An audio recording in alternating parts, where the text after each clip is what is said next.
new European actors to join a process of informal colonization of Africa. Because before the new imperialism, there had been other European nations that had interaction with the African continent through the era of the slave trade. But this new period of imperialism was driven by industrialization, quest for raw materials, access to source places where they could access these raw materials.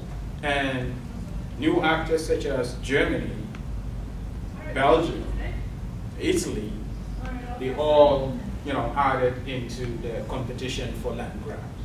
So if you look at here, in the beginning, you could see, for instance, here you have French West Africa, which kind of reflect the French pre-colonial present from the era of the slave trade. And around the same time period too, there are the new actors such as Germany, Belgium, who would enter into the colonization enterprise. For Belgium, who would, one way or the other, end up sponsoring through the work of King Leopold, end up sponsoring expedition that would translate into the conquest of what is known today as Democratic Republic of Congo area. And then you have the Germans too, who found themselves all the way in Tanganyika, and then in northern Tanganyika, they managed even to penetrate into those areas. But we know, as far as Germany was concerned, and colonial design and expansion was concerned, they became almost subject of punishment, and they had to lose some of their colonies. One was in Togo, and another was one place that they earlier on colonized, such as Rwanda. Rwanda was taken, declared as some kind of a mandate territory under the League of Nations from 1915 onwards, given back to the Belgians. So the moment the Belgians attained this new colony, they began to devise ways through which they could administer the new colony. And that is when the problem will start. If you look at the second map, by 1945, a lot of these, so for the French here, who had vast territory, it began after 1885 to be kind of divided into nation state. I'm not sure if I should use even the idea of nation state to describe it, but at least this vast territory sometimes began to be divided into kind of unit of territories. And that is going sometimes to divide people into territories sometimes where they should not belong, or bring some people into territory where they should belong in the first place. So the complications through the process of colonialism is gradually paving the way for this tragedy that is going to develop. So how did the genocide emerge? Well, with colonization, as I said, first of all, if you take both Germany and Belgium, these were not the major colonial powers. For colonization of Africa, the major colonial powers were Great Britain, you have France, you have Portugal on the other hand, which had been present in Africa long before this time period.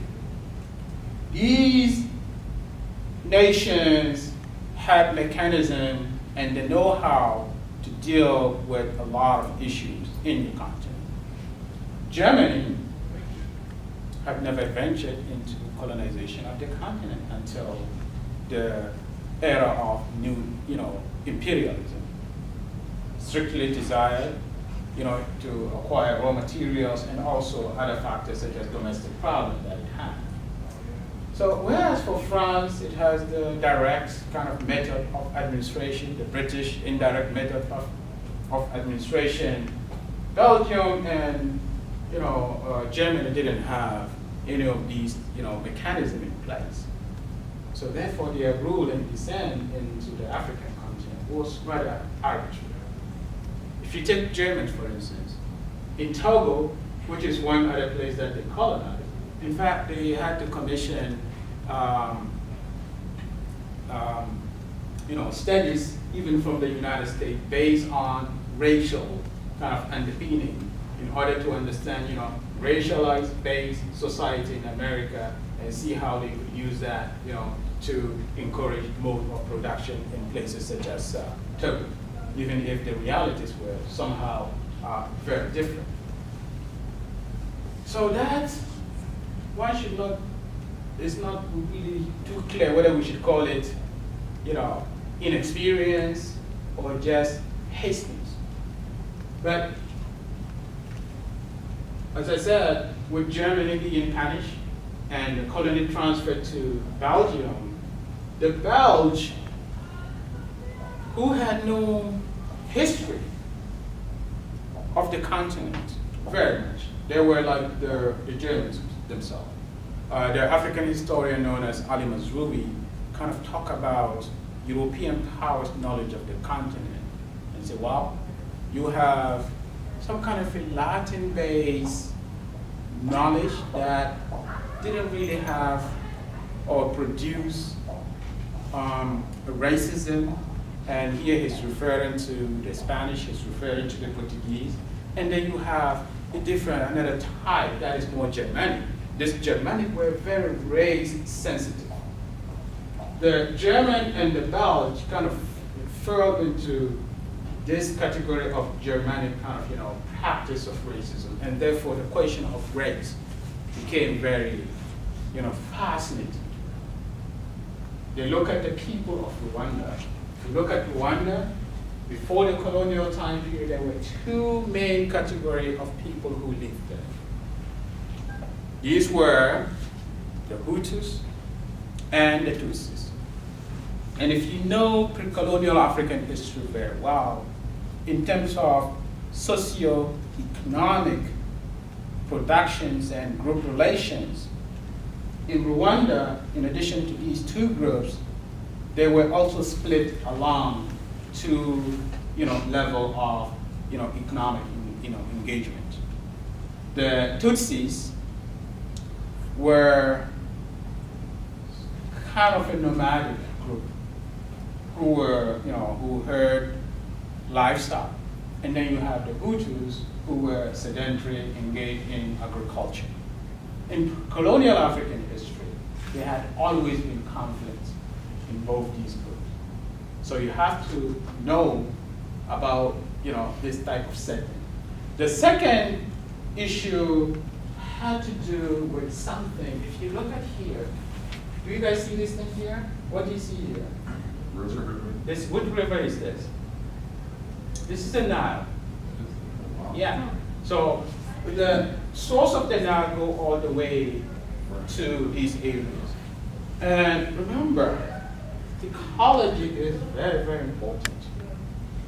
This source go all the way to Nubia, to Egypt, etc. So in terms of the population, the Tutsis who were, nomad, they had some kind of resemblance with, people from what you can find in Nubia and Egypt. And that means, it's just like in Western Africa, where you have groups that are known such as the Fulani or Fulfulde. And if you look at their physical, trait and characteristic, they tend sometimes to be different than other African groups, and especially those who involve in sedentary agricultural activities. Well, for the Belge, they conceive that and make and develop some kind of a framework for preferential treatment by empowering the group that became known as the Tutsi, or who were known as Tutsi, giving them education and putting them in position of power. And went even to the extent of formalizing, essentializing that, and creating what we've seen in this short, movie clip. You see the pass, right? The ID pass. They use that ID pass and rigidly separated, the groups. And by doing so, the ethnic division and consciousness began to be heightened. It began to be heightened because of the division. It began to be heightened because of empowerment of what the majority saw as minority, and you begin to see resentment, growing among the group that is known as the Hutus. With that resentment, the Hutus began to plan some kind of a counter attack and organizations. Yeah. I just want to sum it up. So basically, because the Tutsis were given empowerment, and they were the minority, the Hutus got mad because they were the majority and they felt that they should have the power? You could say that. You could also say one of the colonial method of rule was divide and conquer, divide and rule. So the Hutus were majority and Tutsis were minority. The minority were empowered. Probably the Belgian colonial administration had some fears towards the majority of the population. But what they want essentially was anything that worked best for them and will not challenge the authority. And it was easy sometimes to handpick. And one of the things that they did here, even though they were not kind of like indirect rule, and indirect rule is a different system that the British kind of used by ruling through existing political framework. And in places where there were no existing political structure, they would handpick people and make them chiefs. So here, the Belge did essentially the same, handpicked groups, made them chief, empowered them, give them authority. And you've seen the clip I showed in my other class where you see in Nigeria, the Hausas, the Igbos, and the Yorubas, largely because of colonial making of the British in northern Nigeria that transpired all the way to these other areas. So they gradually created that, and in response, the Hutu majority felt that they were entitled. And if they just resent, they began to resent. And that resentment goes back to the between 1950s and 1990s. You begin to see a series of attempts in order to disempower the Tutsis. And that was a larger pattern of colonial administration, because colonialism, the way it operated was that, at the end they had to leave. But they make sure when they leave, there would be people in place who would represent their interests. So they nurtured that. But by doing so, it was against the benefit of the population itself. So there were series of development between 1950 and 1990s. And first